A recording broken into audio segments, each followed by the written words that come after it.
Hey everyone, welcome back to Betwixt the Books. I am here to do an ARC review a little bit later than I planned on Monday, but hey, at least it's here and that's what I have going for me. I am here to do a ARC review today of a book called Pugs and Kisses by Farah Roshan.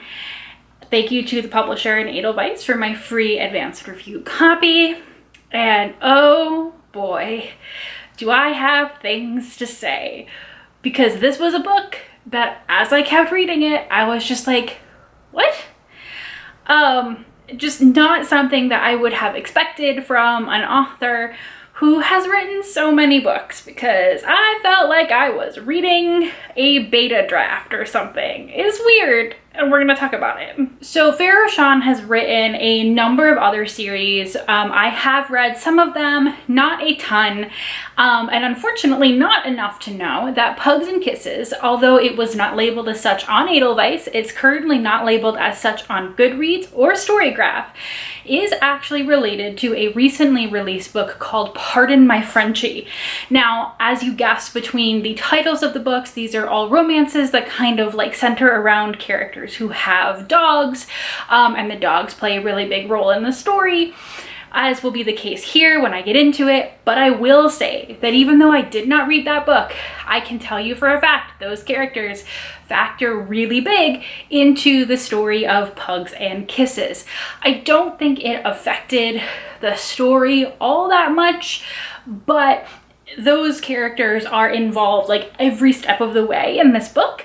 And so if you want to understand that story and where they come from, I would highly recommend starting with the actual first book in this, related series. I know romance series are different sometimes than what you would normally think about as a series, which follows like one couple all the way through, but these were very closely related, and I wish I had known that. Pugs and Kisses is the story of Evie and Bryson. The novel opens with Evie, who has stopped by her house randomly in the middle of the day to find that her partner of 10 years, they've been engaged for 4, is in their bed sleeping with another woman.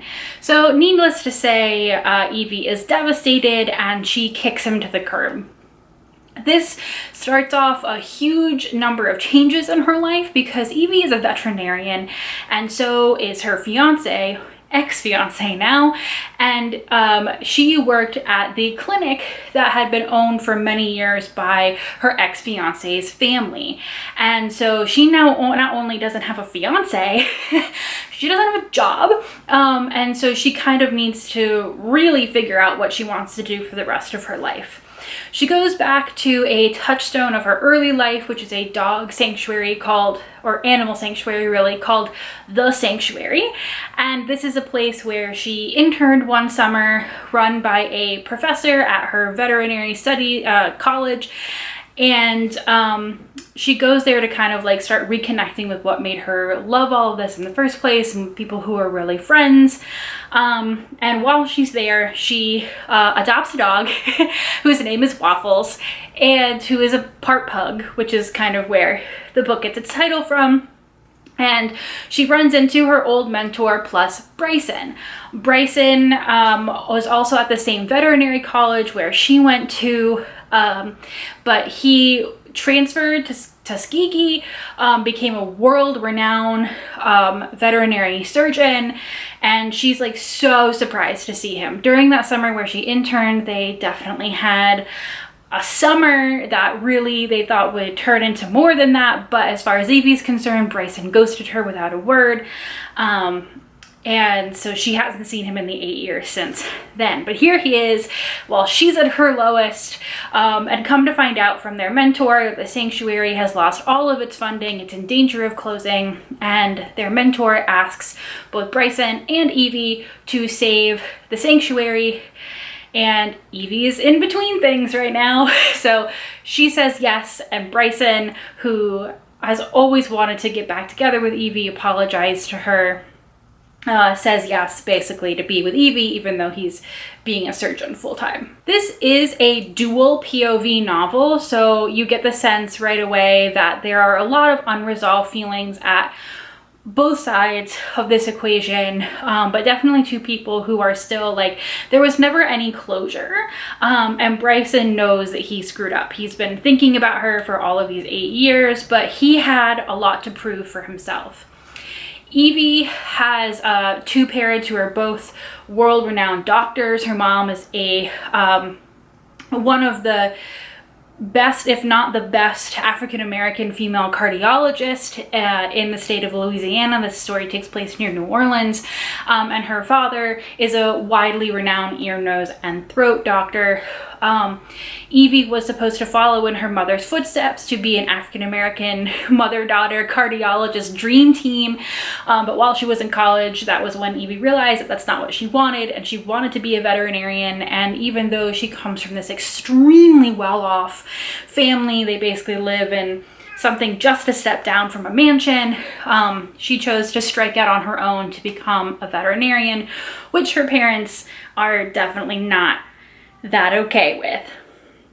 Bryson, on the other hand, he grew up in the bayou, and he has always had to like just struggle for everything that he has.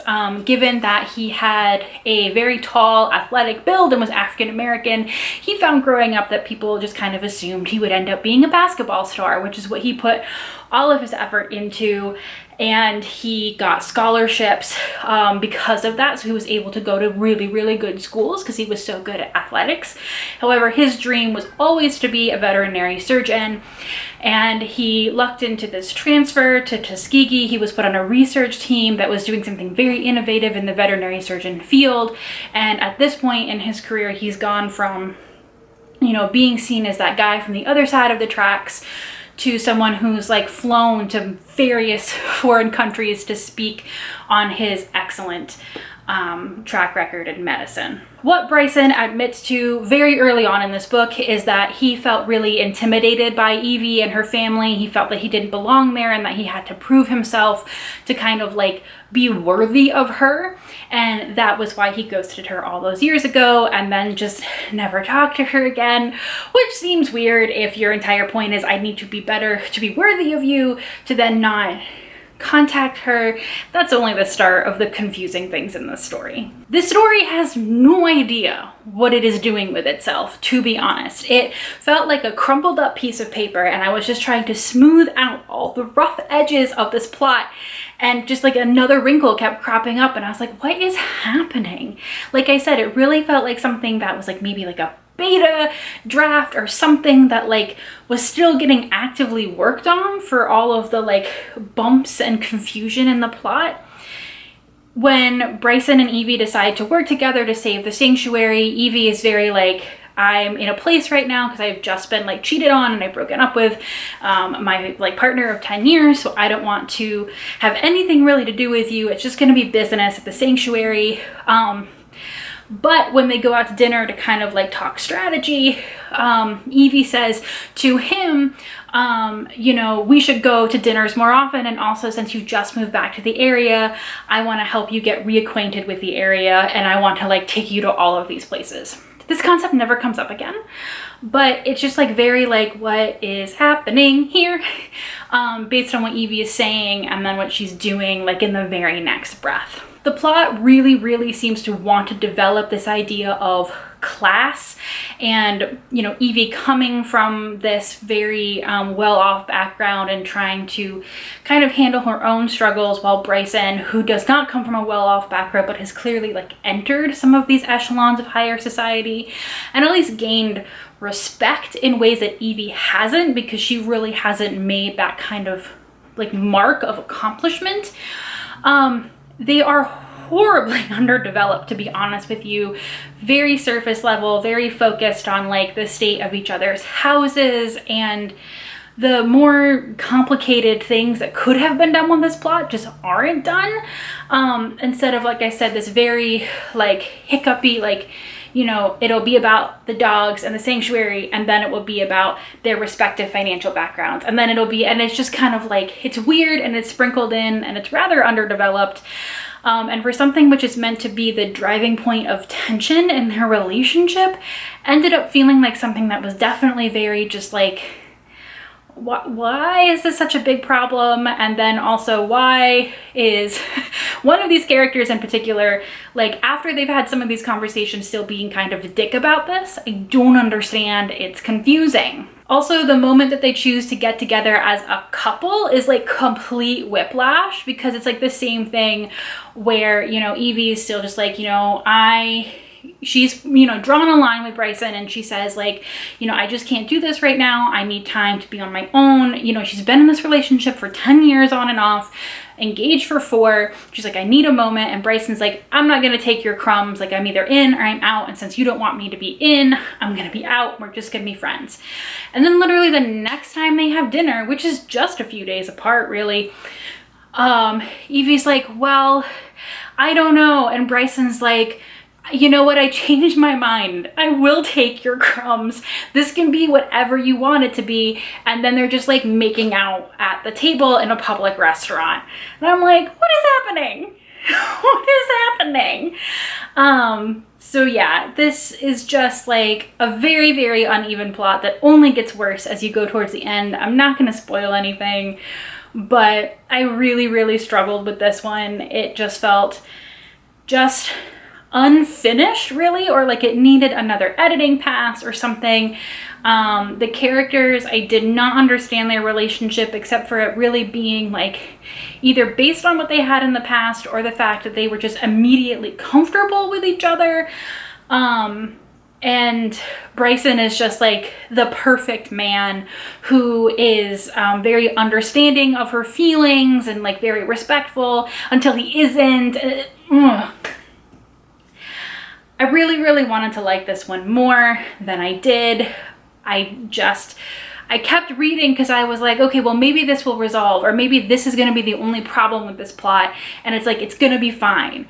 And like I said, it just got worse and worse and worse, even as it was going towards the end of the book. And I got to the end and I was just like, this is it. Like, what is happening? And I was just asking that question the whole way through. So unfortunately, I wouldn't say that this is a terrible book. If you want a book that is super, super cute and adorable and has many, many dogs in it who truly are just the cutest, this might be something that you pick up from your local library. But if you're kind of on the fence about this one, again, maybe the first book in this series, Pardon My Frenchie, is better. I don't know, I haven't read it. But if you are deciding this book or another book, maybe try that other book, unless you want to commit to this plot and just have the understanding that the relationship is just not going to be very well developed and you're really going to be there for the dogs. All in all, I'm glad that I got this review together on time, at least. If you watch this the day that I post it, on Monday, this book will not be out, but it will be out tomorrow on Tuesday, and you can, as always, make up your own mind with the book if it's something you think that you're interested in. I certainly will not be going back to read Pardon My Frenchie or any other books in this series, because I love second chance romances, and this was just not it. So on to the next book, guys. I'll see you then. Bye.